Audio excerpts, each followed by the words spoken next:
Iniziamo la conferenza post Cesena Venezia con mister Michele Mignani. Prego, per le domande. Eccoci mister, chiedevi credo sicuramente una risposta dopo Chiavari, una squadra molto diversa oggettivamente, il Venezia mi sembra evidentemente la più forte.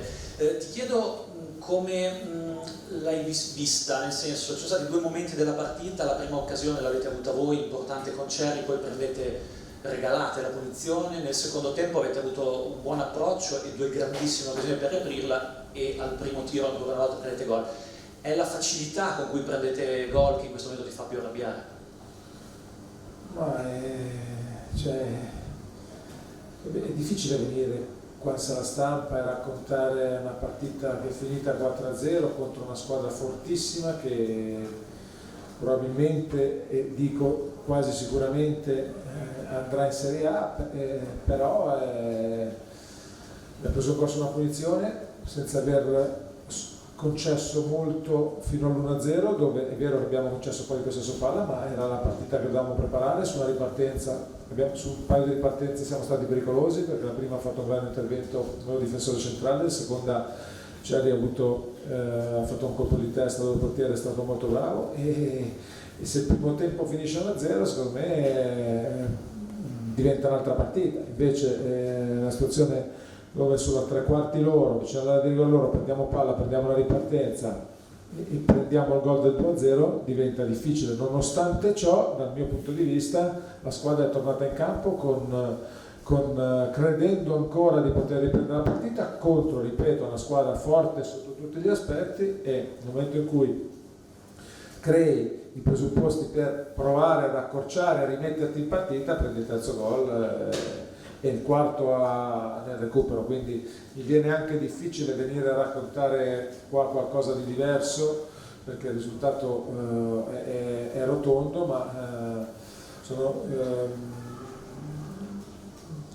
non posso dire di essere contento, non posso parlare di aver fatto una grande partita, però ragazzi per me sono stati in campo in maniera degna, con carattere, con cuore, con quello che avevamo, perché poi non ci dimentichiamo che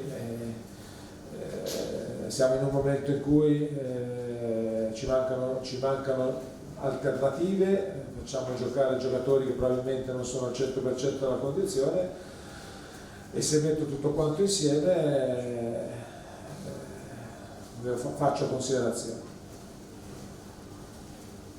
Ecco, mister, ha parlato dell'assenza di alternative, di disponibili giocatori che non erano al top della condizione. Castrovilli come sta? Sa già qualcosa? Castrovilli era di quelli che sono arrivati, uno di quelli che stava meglio, era anche partito bene, vivace, e ha avuto una sensazione di indurimento, di fastidio, e quindi sarà valutato. Speriamo non sia niente di che, perché cominciano a pesare le assenze tra squalifiche e infortuni. È chiaro che non eravamo tantissimi prima, non lo siamo adesso, però la squadra ha lottato, questa è la cosa che più mi rende sereno. In una partita così difficile dove non si è fatto gol, ecco mister, io volevo chiedere un commento invece sui due attaccanti, Cerri e Brioni. Cerri ha avuto un ottimo impatto, mentre invece Brioni è entrato e gli è stato annullato un gol.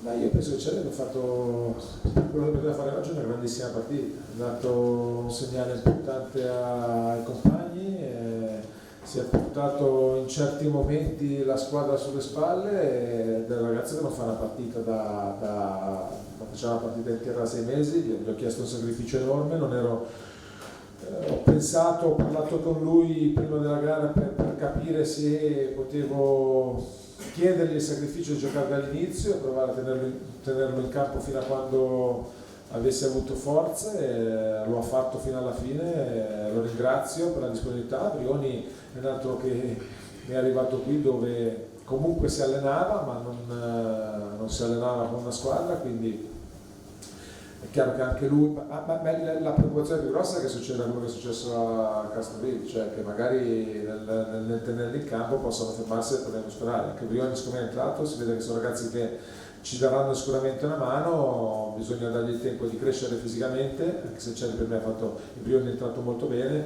e anche di capire quelle che sono poi le richieste nostre, perché sono qui da veramente poco. Anche ieri parlavamo dei troppi gol presi, però anche oggi 2 gol con Machiavelli, con 2 palle perse alle limite dell'area, in occasione della punizione, in occasione del terzo gol. Sempre un po' gli stessi errori, oggi con lo stesso giocatore. Ma non so a chi ti riferisci, io so che abbiamo preso un gol, Busio ha calciato una punizione defilato di destro, messa nel 7, una punizione, abbiamo concesso una punizione, per me si potrebbe anche discutere sulla punizione, però quando uno ti mette una palla nel 7 bisogna fare complimenti al ragazzo. Il quarto gol l'abbiamo preso sul rigore a tempo scaduto, anche sul rigore si può discutere, ma qui mi fermo, ci mancherebbe altro, ci ha preso troppe giornate di squalifica e si può perdere 2 palle, non posso mettere la croce addosso come non l'ho messa la settimana scorsa. Il calcio è fatto così, il calcio è fatto di palle conquistate e di palle perse. Anche noi abbiamo conquistato alcune palle, tante palle che il Venezia ha perso e non siamo stati bravi a fare gol, quindi succede. È un difetto che abbiamo. Cervo, come tanti nostri ragazzi, ha tanti pregi e qualche difetto, e noi continuiamo a lavorare, provare a lavorare sui difetti, provare a migliorare quello che possiamo migliorare. Poi quando trovi squadre forti bisogna sempre tenere conto di chi sia davanti.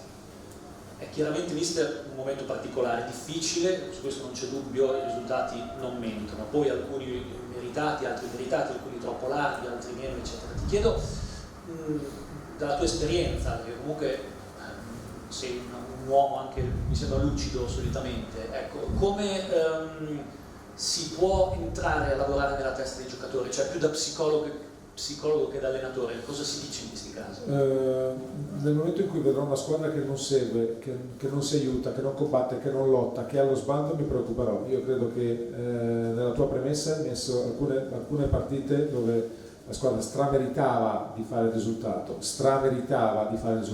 e in questo momento ci gira un po' tutto male. Ci sono state partite fatte male, come quella di Chiavari, è stata fatta molto male, come quella di Avellino è stata fatta molto male, però io credo che dobbiamo provare ad essere lucidi nel non buttare al vento, di non sperperare tutto quello che ci siamo costruiti, perché anche oggi contro una squadra forte, in condizioni evidenti di difficoltà sotto l'aspetto numerico e con alcuni giocatori in questa condizione, la squadra anche oggi è stata in campo, a mio modo di vedere, con ordine, e dove il risultato, per quanto il Venezia sia stata fortissima e abbia meritato di vincere, è troppo largo. Quindi voglio provare a rimanere lucido nel continuare a credere nel lavoro che stiamo facendo, perché spesso ci ha pagato, ora paga un po' meno, ma la perseveranza secondo me poi ti rende giustizia. Grazie a tutti. Grazie.